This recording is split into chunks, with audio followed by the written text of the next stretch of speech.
Hello, everyone, and welcome. Thank you so much for being here tonight. I just have to say it was so good seeing so many of you when you came up to pick up your boxes today. For those of you who don't know me, my name is Davis Tapp, and I'm the executive director of the choir school at St. Peter's. I wish we could be in person tonight, but we're able to do something that I think is going to be really special. I can't wait. I was just talking to everyone backstage, and I'm so excited for everything they have in store for you tonight. In a moment, I'm actually just going to sit back, relax, and enjoy the evening just like you guys and hand you off to our host, Mr. Adam Santalla Pierce. But wanted to take just a moment to remind you all of why we're here tonight. And that's really to celebrate the choir school and to support the really important work that we're doing. We are Charlotte's premier music education program, and we've been that for nearly 30 years at this point. And that's really only because of your support.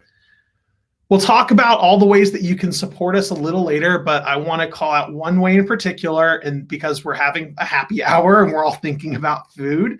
And I know that you're a crowd that loves a good food and drink, so I want to make sure you've seen our virtual restaurant board.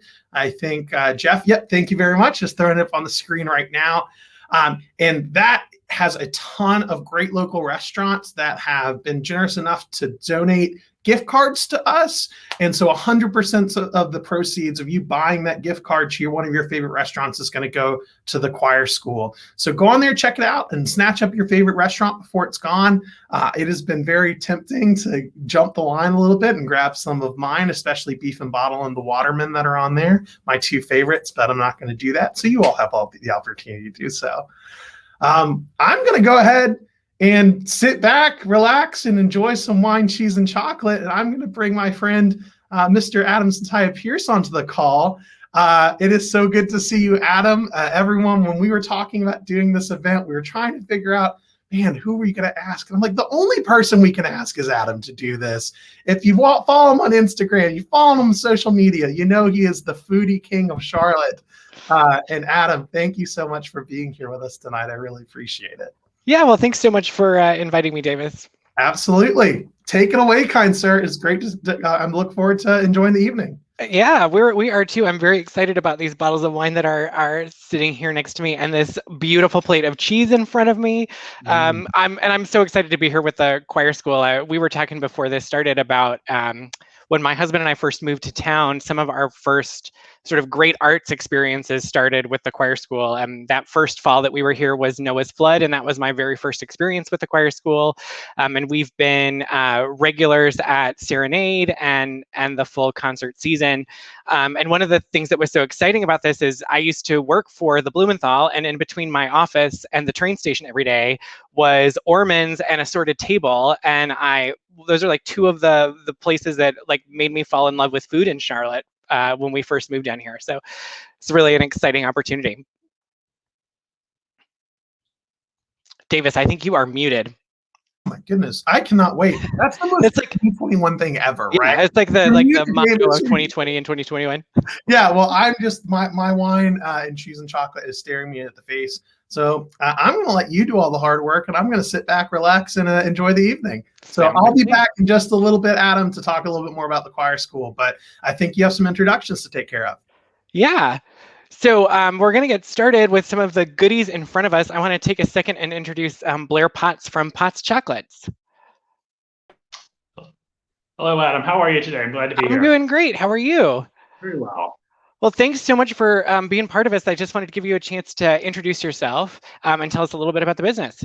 Sure. So I'm Blair Potts. I'm a Pott's Chocolate, obviously, and we are Charlotte's first and premier bean-to-bar chocolatier.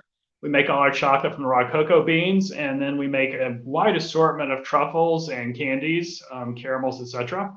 So we're really excited that you're all going to get a chance to have these with two of our very favorite vendors in the entire city, and that's Assorted Table and Ormann's Cheese.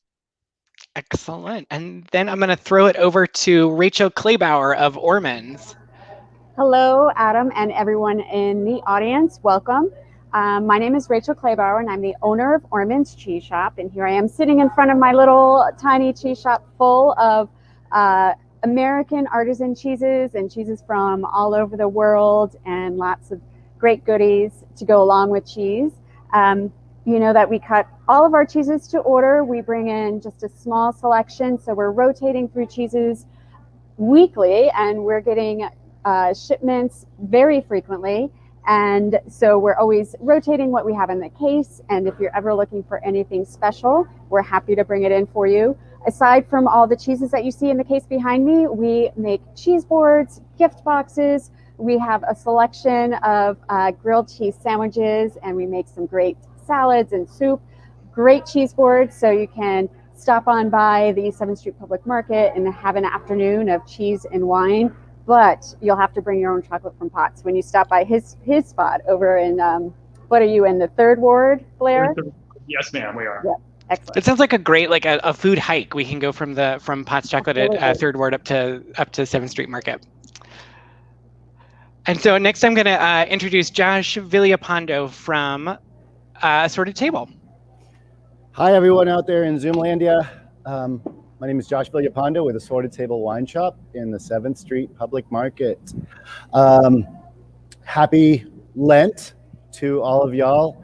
So I do want to say, as a parishioner of the other St. Pete's down the street, if you have given up wine or chocolate or cheese for Lent, you may want to go ahead and donate to St. Peter's Choir School and just go ahead and hang up now, because the temptation is just going to be way too great.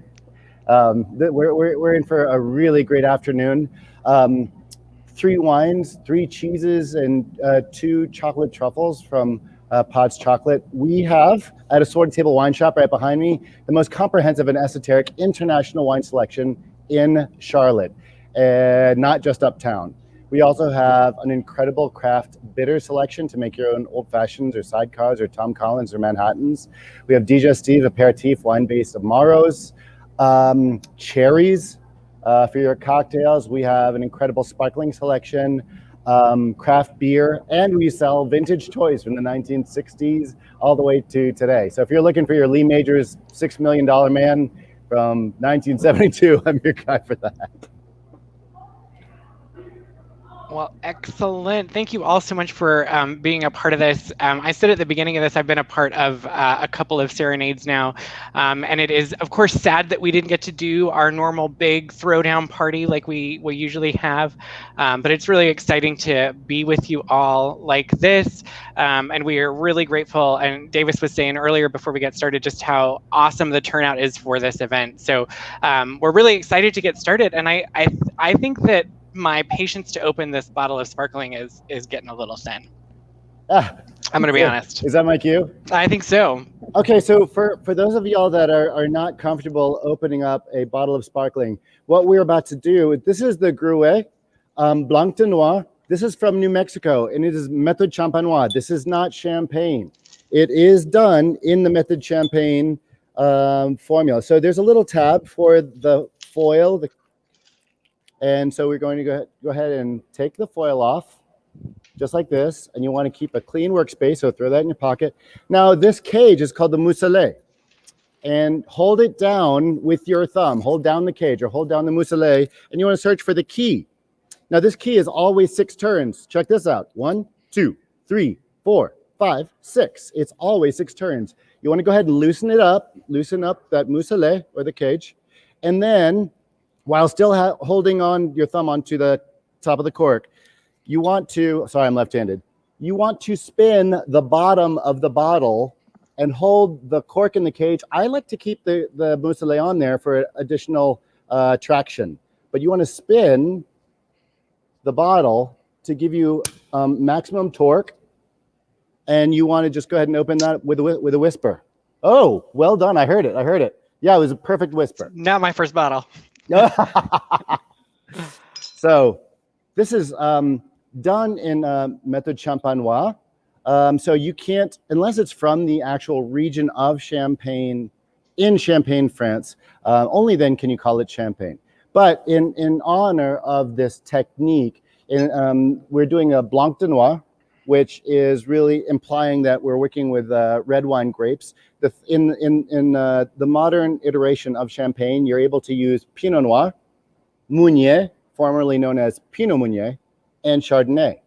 And in this case, we have 75% Pinot Noir and 25% Chardonnay. Now, you'll notice it's not a pink wine because 99% of Vitis vinifera, noble wine grapes, the red wines will actually bleed clear. So there's no grape skin contact in making this. So that's why you have this white, nice biscuit profile. Oh, beautiful acid attack.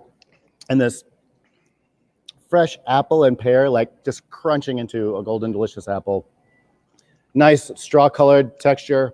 And it's really velvety and lightly creamy on the palate. It is a gorgeous, gorgeous white wine from New Mexico, which is kind of our claim to fame. We emphasize in the nerdy, esoteric, weird. And I mean, we have many other wines from New Mexico and Arizona also. So I hope you guys are enjoying this. What is our first pairing for this? Okay, so our first pairing is going to be the Fromage Japanoish. Now, you would have received 2 plates of cheese, each with 2 cheeses on the plate. One is the softer, creamier one, and then one with the reddish rind. So we're going to be starting with the Fromage Japanoish. Along with those kits, you received some olives and cornichon, which I have here on my plate. And remember, the third pairing is the chocolate, so don't forget the chocolate. And then we have some crackers and fig and nuts, and that's just to snack along with your cheeses. So first, we're going to go with the Fromage Japanoish, and I'm going to say right away that the rind is edible on this one. So this is a soft, creamier cheese from France, from the south of France. It's a brie style, so it's in that family of buttery, luscious, creamy cheeses. What they're doing with this Fromage Japanoish, it has a really luscious texture. They are passing the milk through ultrafiltration and breaking up the fat molecules. So it's really tiny and getting all throughout the milk. So it has this rich, buttery creaminess to this. I love this cheese. It's one of my favorites. I love it drizzled with salted honey. It's perfect with a preserve. It's perfect with that fig. So the paste of the cheese is like sweet cream, and then you have it with the rind, and you might have a little more depth of flavor. Now with these bloomy rinded cheeses like this, these are the rinds with that white fluffy downy coat, bries, camemberts, that sort of thing. That's often the case. The paste of the cheese itself will be a little bit buttery and creamier and milder, and then the rind will have a nice earthiness to it. So why did we select this cheese to go with this bubbly that we have? Well, those bubbles help wash away that fat just a little bit. Josh mentioned flavors of biscuit and apple, and that just pairs so nicely. Like, think of having a fresh apple with this Fromage Japanoish. Just replace that fresh apple with this bubbly. Yeah, I love that. Oh, sorry, I moved this so that people wouldn't just hear me like chomping away over here. I just love that, like exactly what you were saying. Like I love to drink champagne all the time, sparkling wine all the time with anything, but I think especially with the fattiness of the cheese, it's really nice because of all those acidic flavors you get at the beginning, and the sort of effervescence to cleanse your palate is so good. So when we're pairing these, one little cheat about bubblies that we have, these rich, creamy cheeses work so well, but so do drier, saltier cheeses. So if you're thinking about getting this bottle and don't really want to go with something so creamy such as this, opt for a firmer, saltier cheese like Mimolette or Parmesan Reggiano, something like that. Now, Adam, before we move too further on, I do want to express my thanks to St. Peter's Choir School for reaching out to us, and the relationship that we've had together for as long as basically we've been open. And we're about 8 years old now. Going back to working with Allison Elrod and Ben Uten, and so many of you out there in Zoom land supporting the choir school, who have been huge supporters of Assorted Table Wine Shop and Ormann's Cheese Shop, and hopefully Pott's Chocolate as well. But even going so far as to inviting me into your homes You're so generous and kind and welcoming. I just wanted to say, thanks for supporting quality, small, local, hyper local. I mean, we're just a block down after church for y'all to just hike on over. But I just wanted to say thank you so much for everything you guys have been doing for us over the years. It's immense.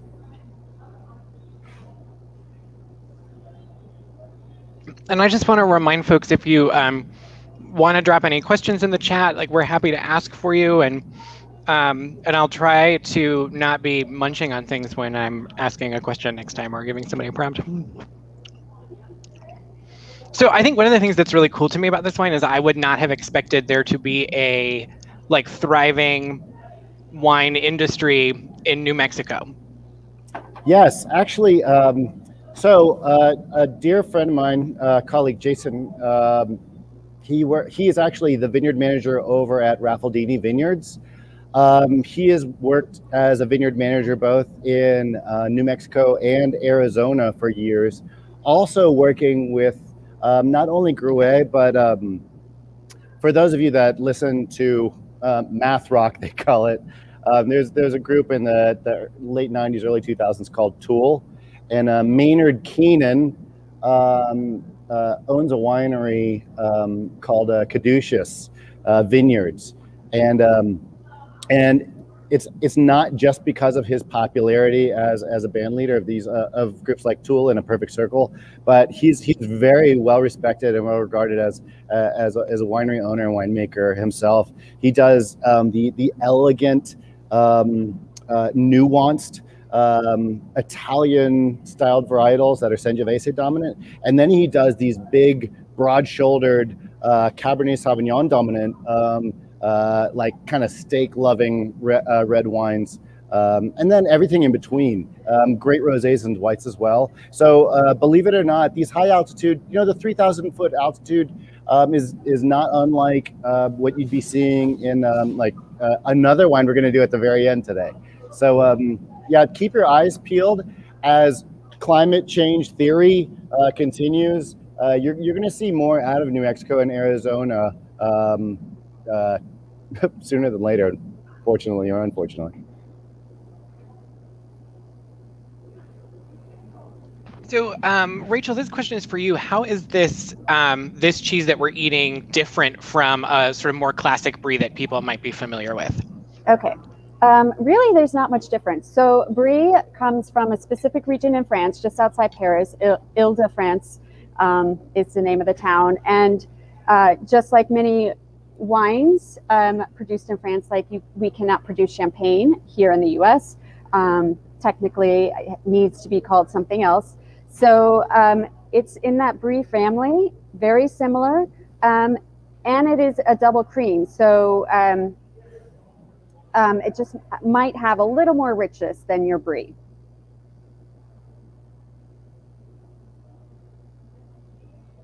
I'm muted. I've got one more question for Josh. Any advice for successfully saving some sparkling wine for the next day?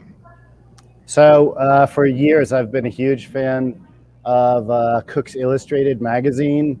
And oh gosh, what's the name of their workshop, their lab? Oh, goodness. America's Test Kitchen? America's Test Kitchen, yes. Thank you, Rachel. And their recommendation for wines not sparkling is the vacuum vin. Actually, they have a couple different methods. First, what they want you to do if you want to save wine over time is actually you want to take away any kind of oxygen. So ideally, they want you to go from like a larger bottle into a smaller bottle so that there's less oxygen for the wine to continue to develop and open up. Now, otherwise, you can use the vacuum vin, which is a rubber stopper, and then basically you'd be pulling the oxygen out of the bottle, and you'd still like to keep that in the refrigerator. And then when you, if it, in the case of red wine, you want to drink it, go ahead and just plan on taking it out for about 45 minutes before releasing the vacuum from the vacuum vin. Now, this is going to blow your mind, y'all. For a sparkling wine, I know this sounds totally counterintuitive. You can keep this in the fridge for maybe upwards of 3 days, completely unopened. I don't believe it. I don't believe it. I don't believe it. But it really does work. So I've had this in the fridge, like, and it's not like the bubbles just flatten it out. You can keep it completely unopened, but the traditional means of saving a sparkling wine is really using a champagne stopper, and basically it is a nylon. It's a nylon seal with a clamp that goes around the neck of the rib of the neck of the bottle, and that's how you would keep it. But I'm not joking. You could actually keep it wide the heck open in the fridge, and there's very minimal loss of bubbles. I don't get it. I don't get it. Well, that's good to know, because I definitely have one of those little champagne stoppers. Use that. Yeah. So another question from the crowd: if you had to pair a song with this wine and cheese, what would it be? Well, Adam, that's your question. Oh, I wasn't prepared for that. I was prepared to just pass along the tough questions to you all. I think I'm always into like a really if I'm just gonna open a glass of wine and sit and drink a glass of wine, I feel like it needs to be like real moody. Like some Adele would be my preferred, just to have a glass of wine. Any tips on how to go about the order of trying wine and cheese? Like a swig of wine, a bite of cheese, swig of wine. Perfect. Yeah, I can feel that one. Okay. So, Adam, I noticed your technique. You are spot on. Those of you in Zoom land, here it's a little wine glass 101. Here is your bowl. Here's the stem. Here's the base. The widest part of the bowl is called the equator. Unless you're having a really bad day, please do not fill your wine higher than the equator. From the equator to the rim is called the atmosphere, or affectionately known as the nose of the glass. And it's really built for you to throw your nose into the glass to appreciate the aromatics, the bouquet of the wine.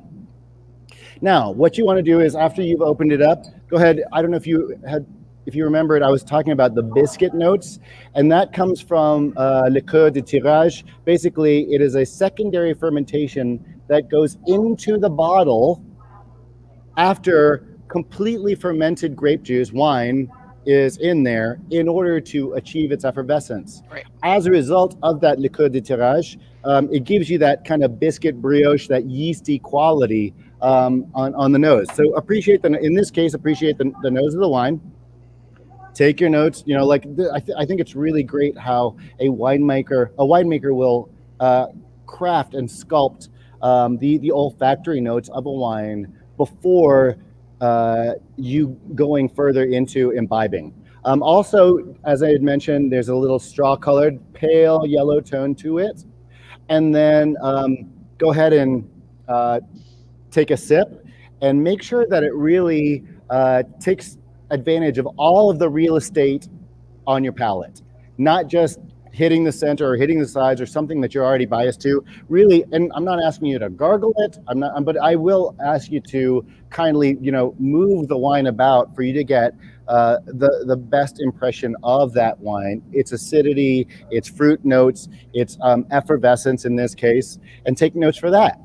Now, the game here with the wine and cheese or wine and chocolate pairings is do that exact exercise with the cheese, working with the paste first, and then if Rachel gives you permission to also eat the rind with the paste, then take advantage of that. And then I'm going to let Rachel tell you more about that. But then we're going to try to make the two sides of the teeth of the zipper all come together. Okay, yeah. So one thing we highly recommend, is that you take your cheeses out of the refrigerator, depending on how hot the day is, at least a half an hour before we start enjoying them. And just for the reason, like, you want to be able to appreciate the aroma and everything about the cheese. Especially a soft, creamy cheese like this, it will soften up as it loosens from that cold temperature, and it'll become even more spreadable. So you'll get all the nuances of the cheese if it's room temperature.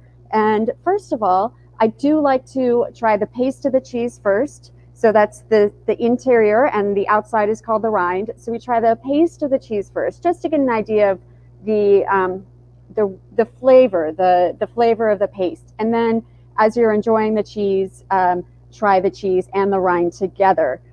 You never want to eat just the rind of the cheese. That's where the most intense flavors are, and it won't give you a true picture of how the cheese should be.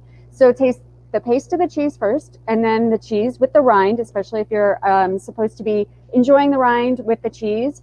And then just kind of like, just as Josh said, we're not, well, you can't gargle cheese, but something like this soft, creamier cheese, you can kind of like use your tongue to spread it around the palate and the roof of your mouth and see how it interacts with all the sensations of your taste buds. And then, take a swig of the wine right there. And there's no particular order.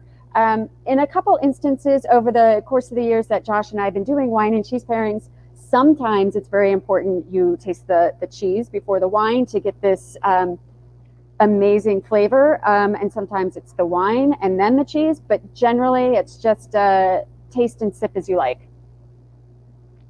Excellent. So I've got a couple more questions here from the group. This is for Josh.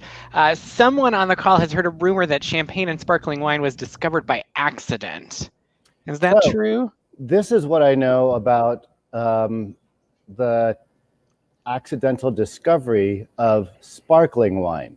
Now, there's a region south of Champagne in France called Limoux. And you have Crémant de Limoux and Blanc de Limoux. And it's made with a varietal, a grape called Malbec. And basically, the story as I understand it goes like this. For those of you that don't already understand the whole life cycle of plants to organisms, other animal organisms, we breathe in oxygen. We as humans breathe in oxygen. We breathe out carbon dioxide. Let's go back to your middle school life sciences. That carbon dioxide, CO2, that is necessary in order to create sugar in the grape. So CO2 plus water, rainwater, CO2 plus H2O, plus chlorophyll, the green stuff that's in the leaves, in the plants, chlorophyll plus sunlight, equals C6H12O6. So that's sugar with the byproduct of oxygen. CO2, okay, yeah, great. So that's photosynthesis in a nutshell. That sugar is stored in this case, in the grape, and in the center of the grape is the seed. And that sugar will eventually provide nutrients and energy for that seed to germinate, so it will continue so it will reproduce. Now then, in respiration, it's basically taking photosynthesis and flipping it upside down. And as I said, in photosynthesis, the byproduct was oxygen. Well, in fermentation or anaerobic respiration, that byproduct is carbon dioxide. Now then, in this region of Limoux, the folks were making wine in these open vats, and they were likely using naturally occurring yeast that was found on the grape skins, in the ambiance of the winery itself, the farmhouse or wherever they were doing it, in their garages. And the yeast were consuming the sugar as a result of that photosynthesis, and it was turning the grape juice into alcohol. Now then, yeast can only live, their sweet spot for consuming, for being vital, is around 50, 55 degrees. When it gets down to 30, 32 degrees or close to freezing, then yeast become dormant. And that's how you're able to control the alcohol level of wine or spirit, beer, what have you. So the story that was told to me was that folks had made the wine in the northern hemisphere, in this case France, in the fall, and then the winter came. The yeast then went dormant because it was very cold, freezing. And then as springtime came, the yeast came back to life, And you heard all this snap, crackle, pop of the anaerobic respiration and fermentation happening again in the spring. And what they did was they actually took that effervescent wine before it all evaporated into the ether, and they actually bottled that, which was that Blanc de Limoux or Ormann de Limoux. And that is the story that I've heard that was the accidental sparkling wine production. That's what I got for you. I feel like you need you put some me on of the spot. Yeah, so it was good. I love it. And I feel like you need some of the, I remember when Alton Brown had his TV show, he had the little yeast finger puppets. I think that's what you need next time for that story. It's good. So I think that we are ready to move on to wine number 2 and cheese number 2. So I'm going to make quick work of this. All right. So what can we learn about wine number 2? Okay, so now we're moving from New Mexico to northern Italy, but this is a controversial region of northern Italy. So this is the 2019 vintage of Tiefenbrunner Pinot Grigio, and what it used to say on the label was the region was it used to say Alto Adige / Sud Tirol. So Alto Adige is the Italian name of like North Adige, and or Sud Tirol is south of Tirol. It's like the Austrian-Italian border. So for those of you that have been to Italy, it's shaped like a tall boot, right? As you move further north, you'll notice the architecture, the cuisine. You start actually getting breakfast, which you don't get in southern and central Italy. Everything becomes more and more German, more Germanic influenced. And so you have this region. I mean, I'm talking not even that far north, honestly. It's like once you start getting even into like Bardolino, like Emilia Romagna. And when you get into this Vigne delle Dolomiti, the foothills of the Dolomite Mountains, it becomes super German influenced. And so everyone speaks English, Italian, and German. Now this is Pinot Grigio, which is a natural mutation of the Pinot Noir grape.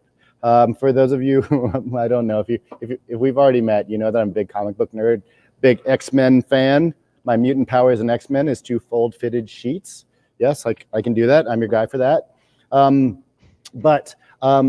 Pinot Grigio is a natural mutation of the Pinot Noir grape. Pinot Noir, believe it or not, actually is very susceptible to mutations. It does happen in nature. And what they did in France, and in this case, Italy, is they actually took the bluish gray parcels that they found in the vineyard and isolated them so it would create this monoculture of what they call Pinot Gris or Pinot Grigio.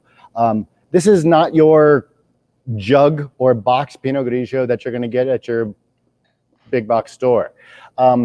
It exhibits a little bit of minerality, good crisp linear acidity, and also just nice succulent fruit notes to it. I'm a huge fan of this. Please, if you think that you don't like Pinot Grigio because of these wines with handles on them, please give this a shot. I mean, it is really out of sight. And by the way, this is a screw cap, also known as a stub enclosure. Here's a little fancy way to open this. If you take your hand and hold the bottom of the capsule, and then once again, for maximum torque, you want to spin the bottom of the bottle. Do not spin up here. Don't do this. Don't do that. Hold the bottom, and then just listen. Oh yeah. So basically, you're spinning the bottle to force the cap or the stub enclosure up through the threads of the bottle itself. So you get a good, clean, even break with the perforations. If you unscrew it at the top, sometimes that perforation doesn't go all the way through. And it's a good party trick. There you go. So what did we pair with Tiefenbrunner Pinot Grigio, Rachel? All right, so the second cheese that you have is Alicios, and this is a cow and goat blend from the Canary Islands in Spain. So Alicios are the trade winds that blow over the Fuerteventura island where this cheese comes from. And this is a blended milk cheese. It is a blend of cow's milk and goat's milk. And I love how it blends these two milks together. And if you don't like goat's milk, this is a good introductory cheese to enjoy because it's not very goaty. So what makes a goat's milk cheese kind of goaty? Well, kind of depends on what they're eating. So cows really enjoy eating grass, and that gives that nice sweetness to the cheese and the milk itself.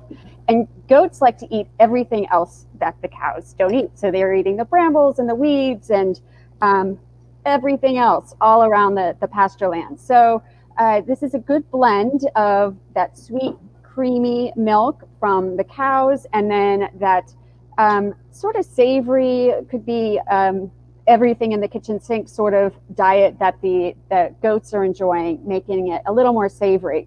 The island is right, of course, it's an island, but it's in the sea, so the grasses are windswept with ocean water, and you get that nice salinity in the flavor of this cheese. It is savory and brothy. And, you know, those fruit forward notes in the Pinot Grigio go really nicely with that salinity of this cheese. The rind is coated in pimenton. It's sweet pimenton, also from Spain. It's a very thin rind. So again, I'm going to enjoy the paste of the cheese first, and then maybe have a little bit of rind and cheese together. My rule of thumb, basically, is that I am going to at least try the rinds of the cheeses if it's natural, like this, or if the cheese is 3 months or younger. And this cheese is just about 90 days old, so it's about 3 months old when we receive it. And so it's a very thin rind and very nice to enjoy with the paste of the cheese itself. So we have two European cheeses on the board tonight. Might not be really indicative of what we have in our case, because we do really have a whole lot of cheeses from North Carolina, the South, and all over the US. And we really like to share the story of the cheese and how it's made and what the animals are grazing on with you. So you'll have to come in and try some of our American cheeses that we have in the case, especially those from North Carolina. So how did you all enjoy the second pairing with this cheese and the wine? So we have at least one comment in the chat that is, this might be the best Pinot Grigio I've ever tasted. And if they were going to plan a dinner around it, and because I know who this commenter is, I look forward to that party. Where should you be headed if you're going to plan a dinner around a bottle of wine like this that you just absolutely love? So my other mutant power is really is getting the wine and the food to talk to each other well. That's why I love working with Blair Potts and Rachel Klebaur so much, because it's really it keeps me sharp, and we really need to show. We need to show well so that the consumer understands what we're trying to, the message we're trying to convey. I would say if it was like a month or 2 months ago, the whole, roasted root vegetables, roasted chicken, Provençal herbs, that kind of thing, we're kind of falling out of that season right now. And I would say, from my experience, having wine from this northern Italian, the foothills of the Dolomites, Lake Garda, Lago di Garda, is actually deeper than the Mediterranean itself. And I was on a dock with a Contessa almost like close to 20 years ago, drinking both red and white wines, including Pinot Grigio, like Tiefenbrunner, not exactly this one, with Trotta and Bronzino. So trout and it's a Mediterranean sea bass. So bass and trout, and we're in North Carolina, so trout is quite prolific here. That would be a great one. In fact, this particular Pinot Grigio I had, I would love to try with the trout that's being prepared over at the Goodyear house. My wife and I just went there for the first time a few days ago, and Chef Chris Coleman really knocked it out of the park with that one. Yeah. So trout with a little wilted arugula and some slivered almonds. Yeah, that kind of game. Rachel, we've got a question from a guest. Can you talk a little bit about the rind on this cheese again? Yeah. So the rind of the cheese is just the barrier of the paste of the cheese that allows a nice back and forth of oxygen and moisture. And the rind of this cheese is just coated with olive oil and then rubbed with pimenton. And that's sweet. It's like one of my very favorite flavors. Yeah. So it gives this nice smokiness to the cheese. You know, it is aged with that coating on there, so that those flavors do penetrate into the paste of the cheese itself and give it that nice smokiness and a little more savoriness too. So I've got one question that says, this cheese is this cheese semi-soft, or maybe have we left it out a little too long? Okay. So yeah, definitely semi-soft. I thought we were going to get into the technicality between semi-firm and semi-soft. So, no, I think this is perfect.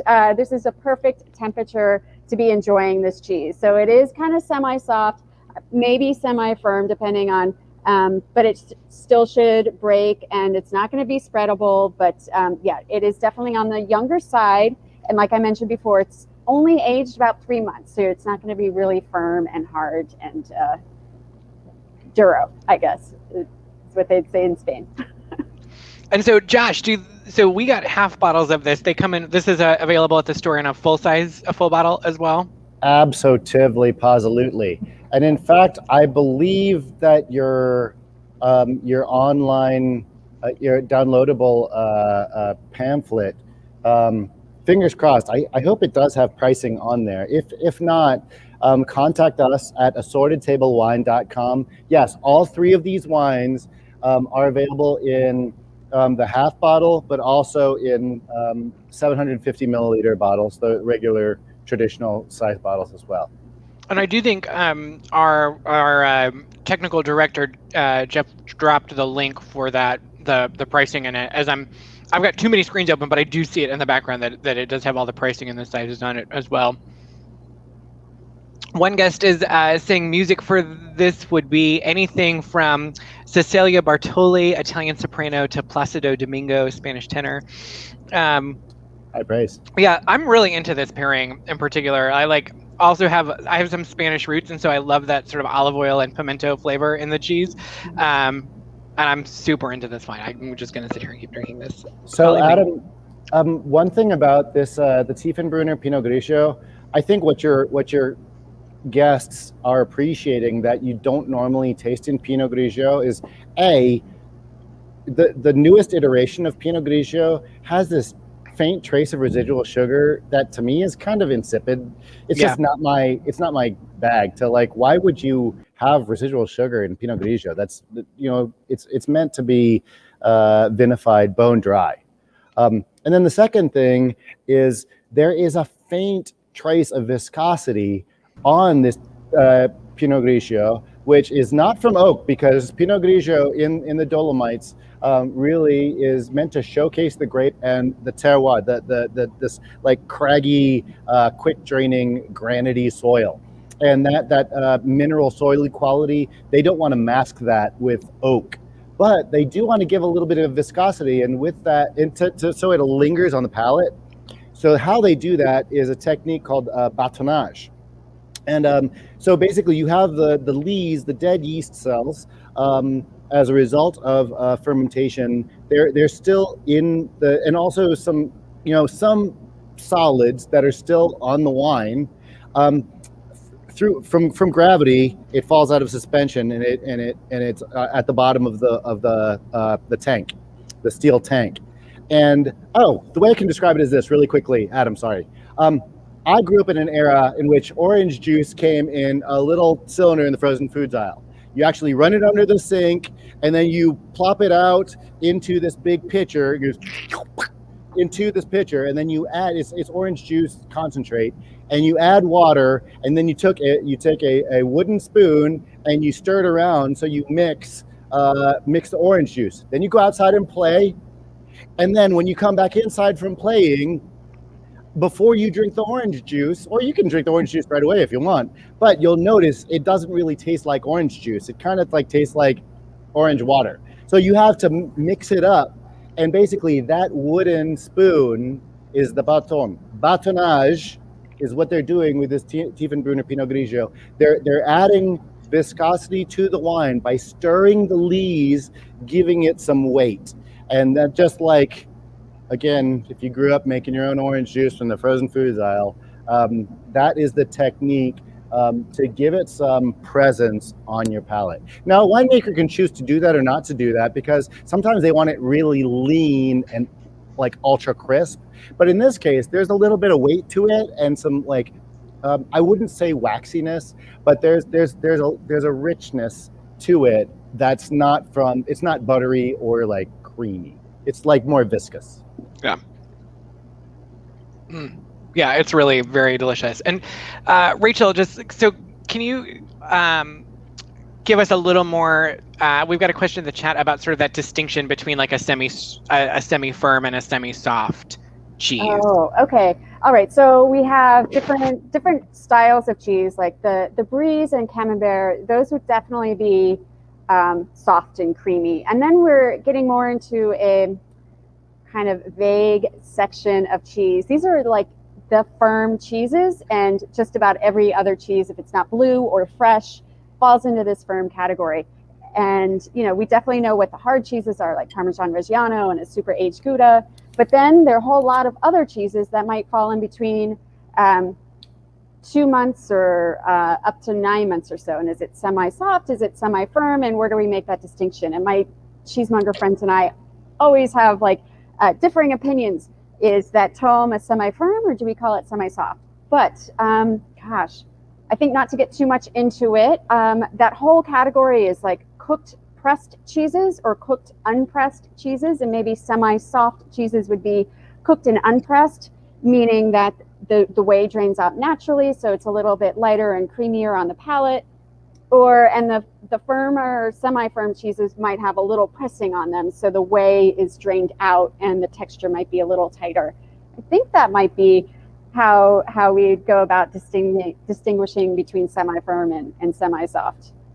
And so one more question, Rachel. So to sort of round out a cheese board, so we've got these like 2 tastings today. What are the other things that you think about as you're putting together? You know, we're going to open this crazy delicious bottle of Pinot Grigio, and we've got a couple of cheeses. What else are we going to fill out the?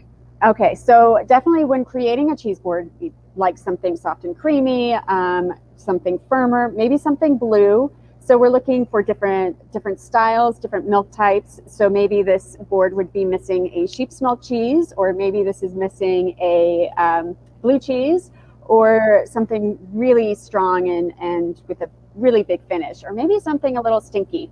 And then the other things that we go to round it out are like the accompaniments that we sent with you, the olives and the cornichon, and maybe jam, maybe a drizzle of honey somewhere on this plate. Like I mentioned, salted honey is one of my favorite pairings to go with the Fromage Japanoish. Of course, there are different crackers, maybe a fruit and nut cracker to go with the Fromage Japanoish, and something more simple to go with the Alicios. And then, you know, if you're enjoying meats, you can have the charcuterie, the cured meats.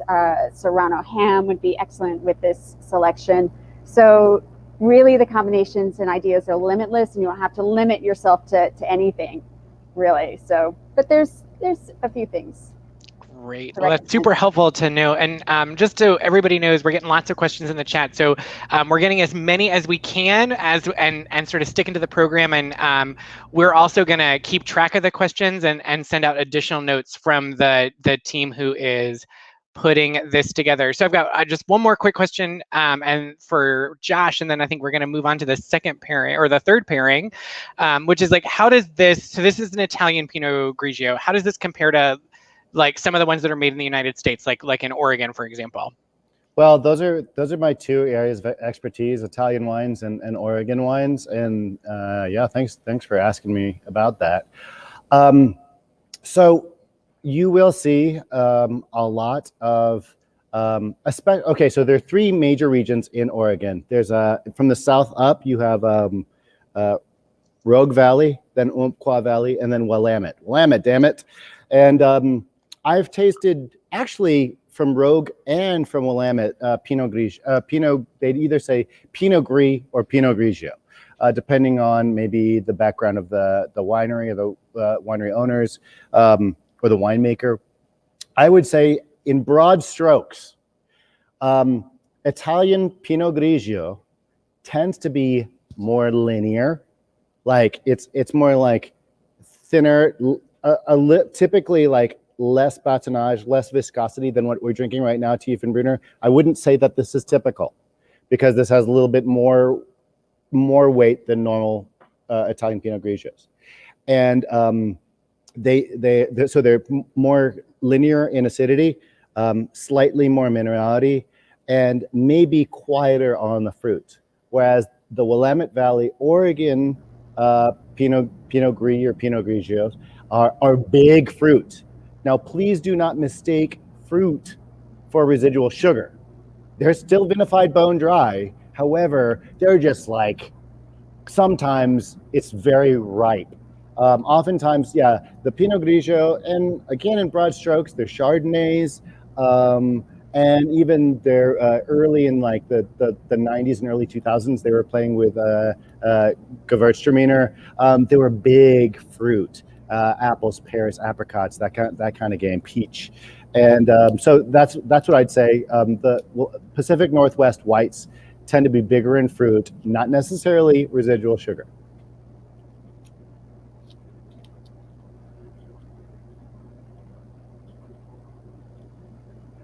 Oops, I feel like again that is the theme of 21 is like I am still on mute. I'm going to take a quick break before we move to our third pairing, and we're going to throw it over to Davis Tapp. Well, Adam, I don't know about you. This is the most fun I've ever had at work. I mean, it's pretty good. I'm not gonna lie, it's pretty good. This is absolutely delicious, and oh my gosh, these experts, Adam. I mean, Josh and Rachel both. I can't wait to hear from Blair, but I mean, this is fabulous. I don't know how. I mean, are you enjoying yourself? I'm absolutely enjoying myself, and I'm gonna keep gnashing. And I'm so tempted by this little box of chocolates that I opened before we started, and just like sort of sniffed, and are sitting here staring at me for our third pairing too. So can't wait to get to that as well. My two takeaways so far is one, I never thought I would find a Pinot Grigio that I really liked, and this is an incredible glass of wine. Yeah, and then also, if you've not tried the figs, like I want to be buried in this cheese. Don't get me wrong. The figs in here too are incredible. So make sure you grab a bite of those. But Adam, I am going to give you a break for a second, and I just want to talk to everyone again about the choir school. I hope you're having a great time. I know I am, and I'm getting texts from some of you as this is going on that you are as well, and your questions are incredible. But this is a fundraiser, and we're trying to raise money for a really important cause. So many of you are a part of our choir school family, and you know what we do. But we're really making a huge impact on children's lives through music education. We believe that every child should have access to classical music education, regardless of their income. And all the donations that we're getting out throughout our Serenade events are going to that mission. We have a $10,000 goal, and we would really, really appreciate if you're willing to go online tonight and make a gift. We have just under $6,000 to go to that goal. It would mean the world to us. As you can imagine, this year we've had to innovate. We've had to make a lot of really tough decisions. I was just telling someone earlier today, this event itself is something that we dreamed up all together. But what's really exciting right now on the program side is we're starting to try to get back into in-person stuff and make sure that we're doing that as safely as possible. And every donation is going to help us navigate that new territory. And I just want to tell you a little bit about how, different amounts could potentially impact our program. And a $500 gift, that could unlock 2 pieces of music for our artistic director, Elizabeth Linty, to buy and teach our kids. A $250 gift, that's like 2 uniforms. We're trying to replace some uniforms this year. That's like 2 uniforms that we could go and buy our kids to make sure they look of a piece and are professional when we're out on the road singing for people, which we know we're going to be able to do really soon, and we're really excited about. $100 a week, like I said, we're working on being back in person, and there are costs associated with that. And, we're probably going to have to pay for some outdoor space for us to use at a park or something like that. $100, that could pay for a whole week of outdoor music education for our students. And then even a gift as small as $25 could, pay for snacks for our kids that we like to give them during rehearsals. So this community has supported us for so long and has been so generous. And whatever you're willing to give tonight to help us reach that $10,000 goal, we'd appreciate it. We believe in our mission. We're still working hard on behalf of our children, and we need your help. So hit that donate button, and hey, let's get back to drinking some wine, trying some chocolate. And also, hey, last thing, follow us Instagram at Choir School and on Facebook at The Choir School. We put a lot of great information out there. We try to push this event out, and we also publish our kids, their performances to those pages. And we'd love for you to follow us and get more engaged with us. Adam, I'm sorry it was a short break, but you ready? I got to do the same thing. Hang on. I'm ready for the third one, so you take it back over. Sorry, my mic is up here. I was not prepared to come back to screen, but that's all right. My bad. I should have hey, 10 seconds, Adam. Well, and I'll just take a point of personal privilege to say, Davis, and to the community at the choir school. My day job is as an arts administrator, and I hear what you're saying about just the opportunity that it takes that we have in this moment as folks are coming back to their creative practices, and it's being supported by strong communities like the community of donors that supports the choir school, that will help carry us into the new normal that's on the other side of that of this public health crisis. And I'm so grateful, as somebody who has sat in the pews and watched the choir perform for many years now, just proud to be a contributor, but also proud to share that space with so many folks who for whom the choir school has made a difference in their lives, and so many folks who, whether they've had kids in the school or not, are so happy that this music education is happening. And I know that on the other side of this, we can look forward to being back in the space or in a park or wherever that's going to be, and hearing incredible music before we know it. And I think we're all hungry for it, just like I'm just can't wait to eat this little box of chocolates here. But I know that means that we have some more introductions to do, and that we're going to bring up Blair and Josh again, and we've got a great bottle of wine to taste with this chocolate. But I'm not going to open it yet because I was not prepared for the second opening trick. So I just want to make sure that I'm not missing any instructions for this Malbec. Oh, actually, Adam, that's a great point. So as I had mentioned before, this is the Stelvin closure, a screw cap. And, again, hold it at the bottom of the capsule and then spin the bottle so that the threads of the bottle will actually naturally open that up. But here is the next trick. In order to get better aromatics on the wine, and so what we're going to do is actually, and this is really convenient for a Stelvin or a screw cap bottle, open it up and then screw it back tight. And then obviously you see that there is some oxygen in there. Let that bubble of oxygen just go through the bottle to the upside down and then back up. And then you can open it. And basically it is a speedy means of decanting. It's speeding up time just a little bit so that the wine will show a little as the winemaker intended. And over time, in the case of Malbec, it's not super necessary, as this wine is pretty much ready to rock, but it will probably shave off a good 15-20 minutes of decanting just by doing that trick. And you can do it with a corked wine. You just open up the wine, cork it back up, flip it upside down, do not shake it, unless it's a Barossa Valley Australian Shiraz from a particular winemaker. So, wine number 3. We have the Antigual 2015 Malbec. And they did some fancy packaging on this one. This is a Uno Malbec. And yeah, oh wow, thanks for the pricing on there. For the regular size bottle, it's $18.99.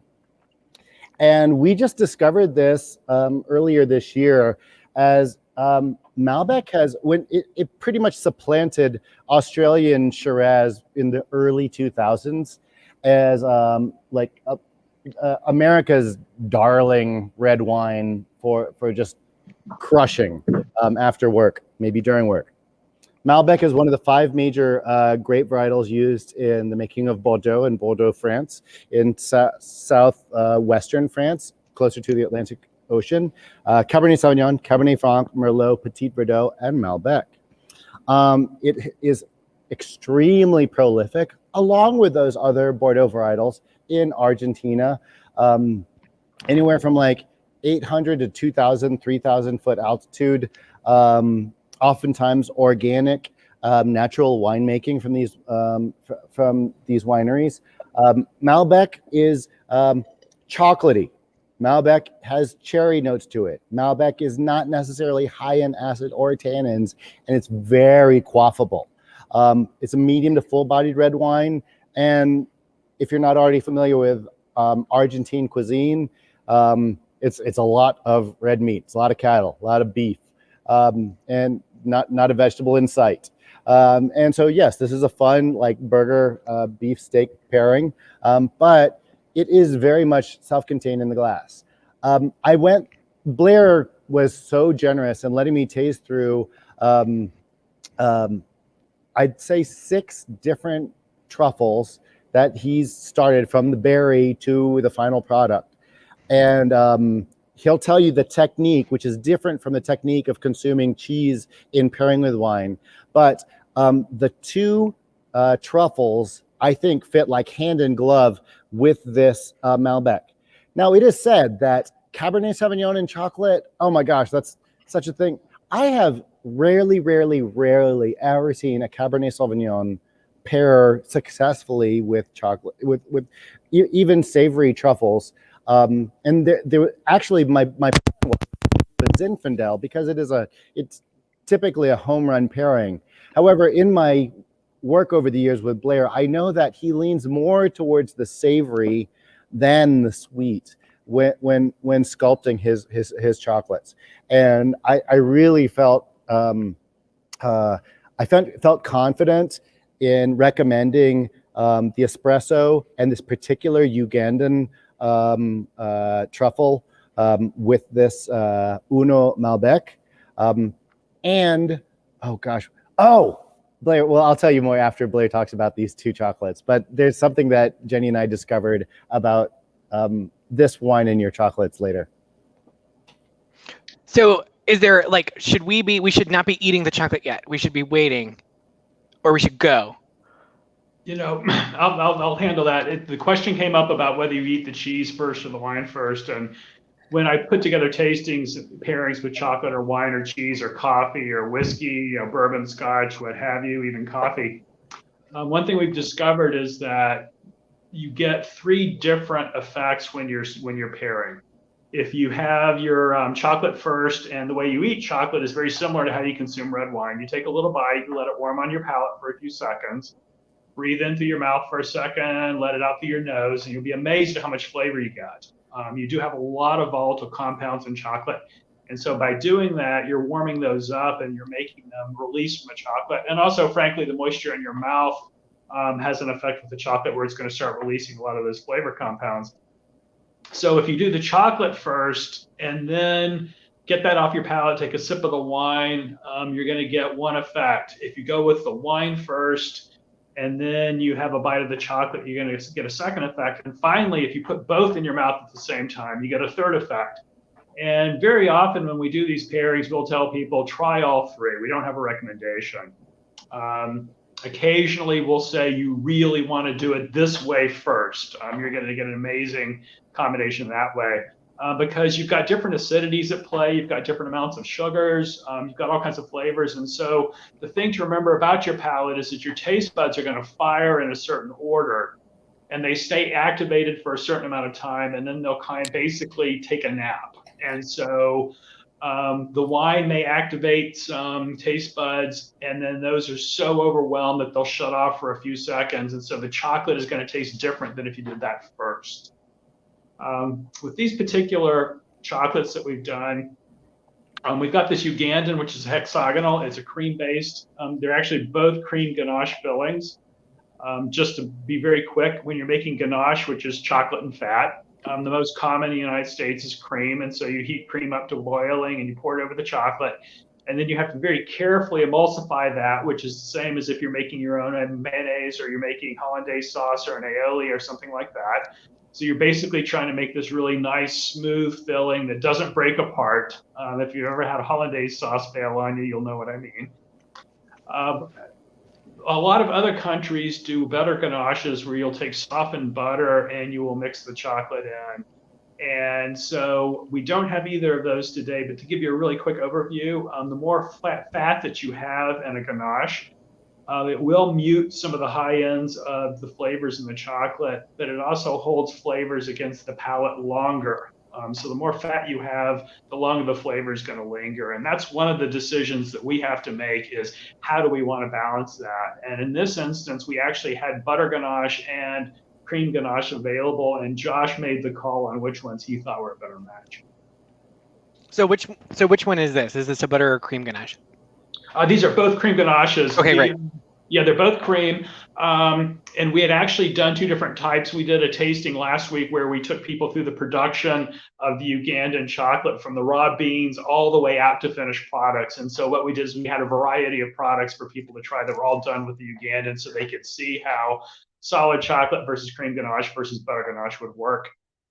Because it's pretty crazy to think you go from this little guy, this little cacao bean, to like this beautiful, gorgeous satin. I mean, right? They're the same size, I guess, but like otherwise, there's nothing. It's hard to wrap your head around, right? It really is. It's not intuitive at all. There's a lot of I was a pioneer in the craft brewing movement, and there's a lot about brewing that's not very intuitive, but with chocolate, you really stop every now and then and think, how in the world did people come up with this? Because it's literally thousands of years of people adding technique. And I'm standing literally on the shoulders of giants with what I'm doing. It's just basically study and practice and try all these different techniques, and then basically try to decide what's going to work best for each bean that we get. I have a real habit, it seems, of taking a bite of something delicious just as somebody like finishes talking today, which I'm perfectly fine with. I'm really enjoying it. I think in an instance like this, talking with your mouth full may be permissible. Maybe polite, yeah. Yes. Well, the chocolate is incredible. So I started with the Ugandan, which was the really beautiful hexagonal piece. How did you get started making chocolate? So I've been doing food. I had my first job. Actually, I've been passionate about food literally since I was 5 or 6, which is when I started cooking. I had my first restaurant job when I was 15, so that was almost 44 years ago. And I got into specialty food by getting interested in craft brewing when it was just starting off. I started the first microbrewery in Connecticut back in the 80s, and had gotten out of food just because we had moved. We followed my wife's career, which technically makes me a trophy husband. And I never pass up an opportunity to say that. I don't say it enough, really. Yeah, it needs to be said, and it needs to be said often. But anyway, I was out of food completely for about 4 or 5 years, and I gained 40 pounds. So that worked. You get out of the food business and gain weight. My blood pressure went through the roof, and my wife, who is a nurse practitioner, said, "You will die if you don't get back into food." And she suggested that I start looking into chocolate. And I said, "I don't know how to make chocolate." And she said, "Well, you didn't know how to make beer, and you taught yourself to do it." And so I'm one of these people who will just keep trying over and over and over and over and making notes and making adjustments. And 12 years later, here we are. Quick note about the espresso, and I know, and Josh may have some comments. I'm sure he has some comments on why he paired these in what order, but I do want to make it really quickly. The espresso is made with Pure Intentions Coffee. They're a local firm. They're wonderful people. I love working with them, and every month I get some different coffee beans from them, and it's not unusual for me to change up the chocolates and the coffee combination simply because I'm excited about a coffee that they have. My daughter and I came up with this recipe, and our goal is to make something that tasted the way that coffee smells. And so the way we attacked that was we brew the coffee beans in cream, and then we use that cream as the base for the ganache filling. And what that does is you don't get much of the bitterness that people often associate with coffee, but you get all of the full aromatics. Yeah, that's incredible, because I taste all of the sort of like the floral fruity notes that you get from that's exactly it, like opening a fresh bag of coffee beans, which is one of my very favorite things to do, short maybe of like opening a delicious bottle of wine.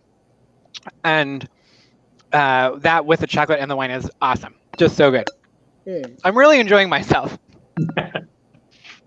So Blair, on this Uno Malbec from Antigual, there is like faint traces of smokiness, but also there's a coffee note to it.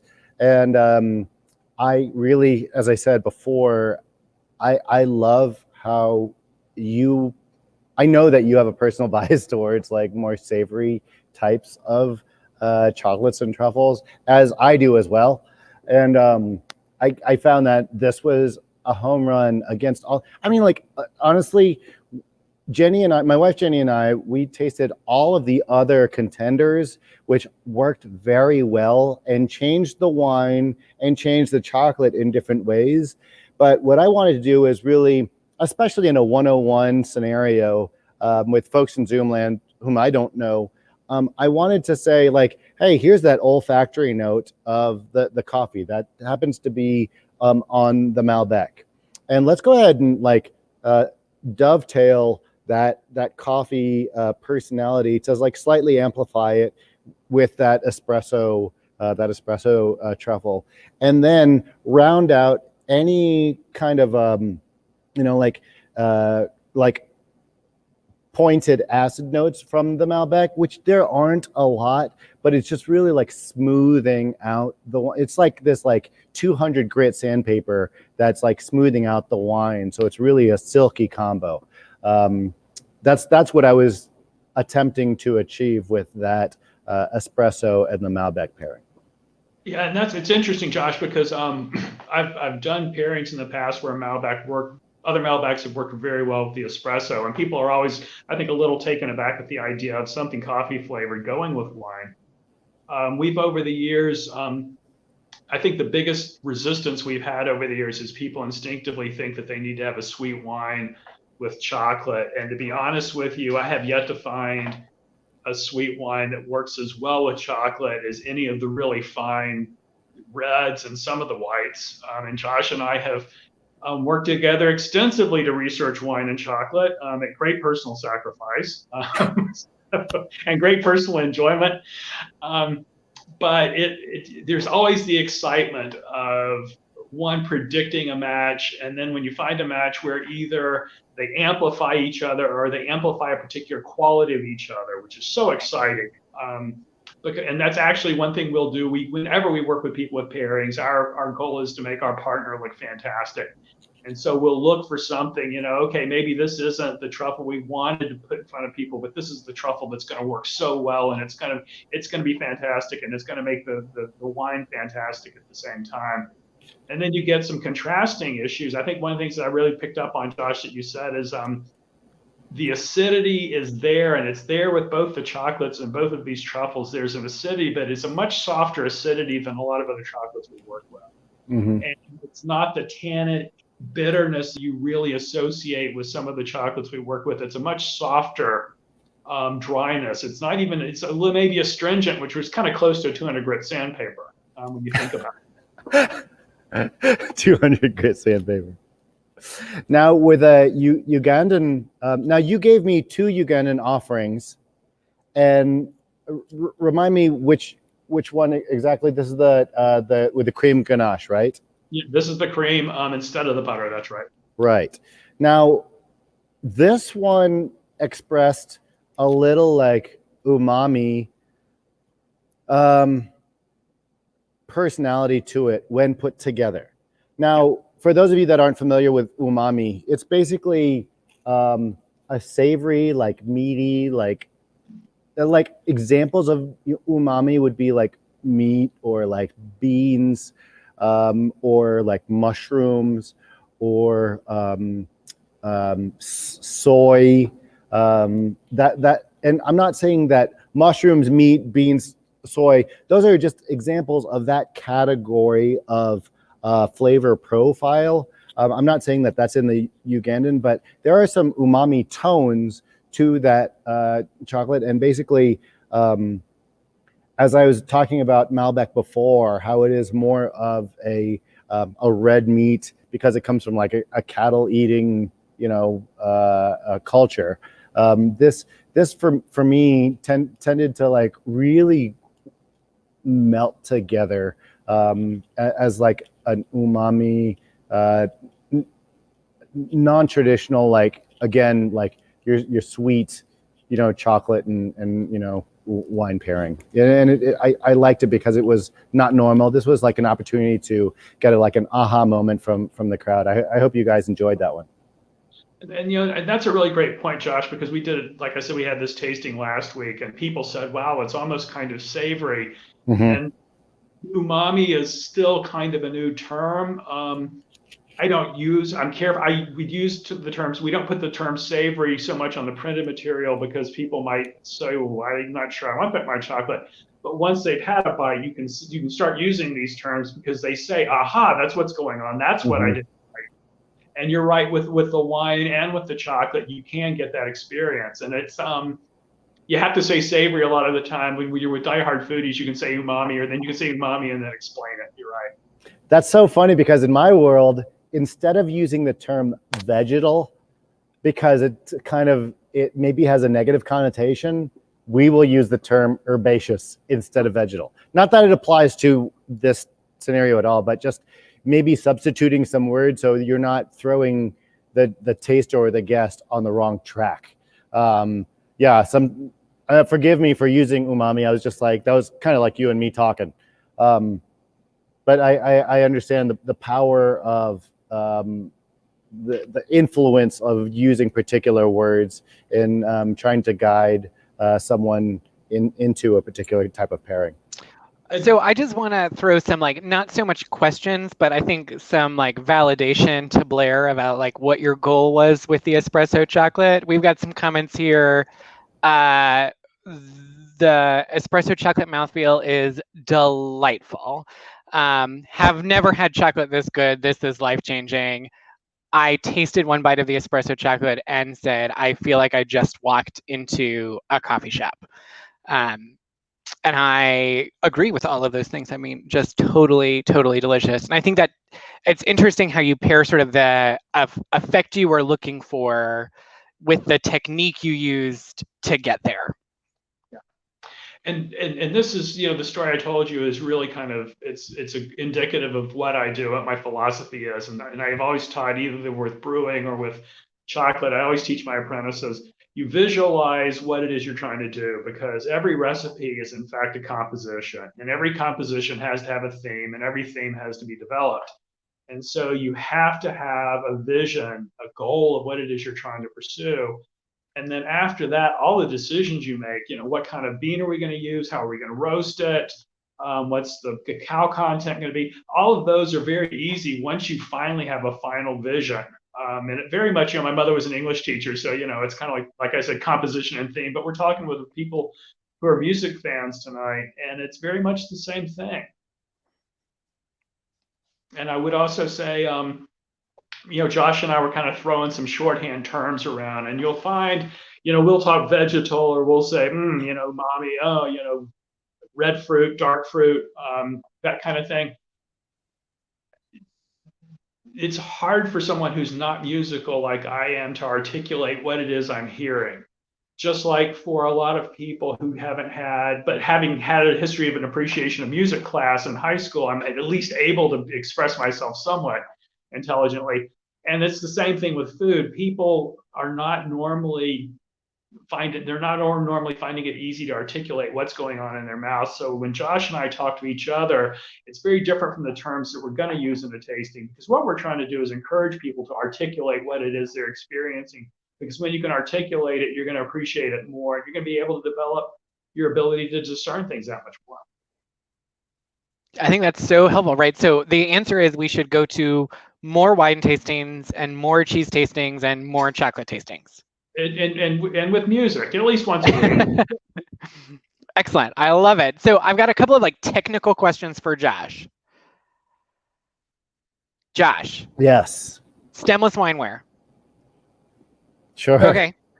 Well, okay. So my wife loves stemless glasses. We have them at home, but then we also have, lead-free, crystal Riedel, from Austria and Germany, also at home. So while I'm not ambivalent on the subject, I mean, I do have an opinion.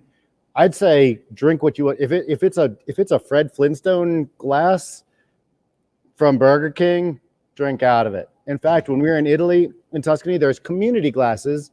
They're not even stemware. Community glasses for your red wines that really come in a bladder, and you go to the winery to fill it up like you're filling up your gas tank in your car, and that's what you bring back to your home. It's in a big plastic bladder. That's what you do. That's just the convention there. And yes, you'll drink them out of basically orange juice glasses. Those are community glasses. But do I have an opinion? Yes, because I observed Adam's technique, holding by the stem so that your 98-degree hand, my favorite boy band, thank you. Just kidding, Nick Lachey, sorry. And your pinky out. You definitely want your pinky out, and you swirl. This just gives you an opportunity to examine the translucence, the color, the tint of the wine. And you're able to be a little bit more reckless in oxidizing the wine with the bowl of the glass, and without your fingerprints all over it. Now, I suppose you can do it this way and still keep your fingers away, but it's really important, Adam, it's the most important that your pinky is not involved in the process. So whether it's a stem glass or a stemless glass, the pinky is out because the average human pinky is about 4 degrees warmer than 98 degrees, if you can tell. Oh, I guess that is true, isn't it? That's why whenever you swirl, the pinky is out. Love it. So I was going to take a moment to shout out to my very favorite wine drinking Is that a bomb? establishment or a vessel. This is a porron, which is traditional of the south of Spain, where some of my relatives are from, for communal drinking. And you fill this up, and it's sort of, I mean, it looks like a bong and a watering can got married, but you use it to pass around in sort of pre-pandemic times, I suppose, to then the wine goes directly from the vessel into your mouth. I don't know that really fits in what we sort of modernly talk about, but as you were going through all the vessels, that's a favorite one that happened to be in arm's length. Adam, is your family from the Basque? So I have family from Asturias in the northern part of the country near Galicia, Yep. and then family from Madrid and Salamanca on the other side. So maybe that technique, so the spout's not touching your actual mouth, right? Right, correct. So that is very normal for like chocolina. Yeah. In Basque, yep. And you're actually encouraging the bubbles. Now, I don't know how that would go like directly in your mouth, golly. But if you do it into the glass, like they say, like you really want a full arm's length in order to encourage some oxidation and some like bubbles in the glass to give it that personality, and just to open it up, get kind of like, and also it opens up this like piquant, picoso, picante, that type of spicy, and the bubble effervescence to occur in the bottle with the liquid. And it's an excellent party trick. Hey, by the way, speaking of party trick, that pinky thing is total fake news. I just made that up. I don't want people to walk away thinking that's true. Well, I want to thank the three of you all for joining us tonight, and for just like the incredible and delicious things that you've shared with us. And I want to give everybody a chance one more time to sort of tell us about your business, and for the folks who are on the call tonight, like if I want to do this again, how can I do it, and where do I go to get the goods? So we'll start with Blair. Okay, so our address is on the tasting material inside your box. We're located on Cedar Street down in 3rd Ward. We have pivoted and just started doing a lot of online events, and you can contact us at sales@pottschocolate.com. We do our most popular event online is a 4-piece tasting. We have some more elaborate ones. We will do pairings, and we are always delighted to coordinate with other vendors, especially including Josh and Rachel. I think the happiest 50-foot circle in Charlotte is the space between Assorted Table and Ormann's Wine. And so if you find yourself in that space, you've done well for your life. And there's lots of chairs, so if you overcome with happiness, you can collapse and they'll bring you some cheese and wine. But in all seriousness, sales@pottschocolate.com. Our website is on there. Watch our Instagram. We constantly are updating that and what we're doing. Yeah, I'm going to add you on Instagram right now. And Rachel. Yes. So we are located in a 7th Street public market, just feet away from Assorted Table Wine Shop. We have one side of our shop, which is the cheese. So if you want to take some cheese to home, we cut any size wedge.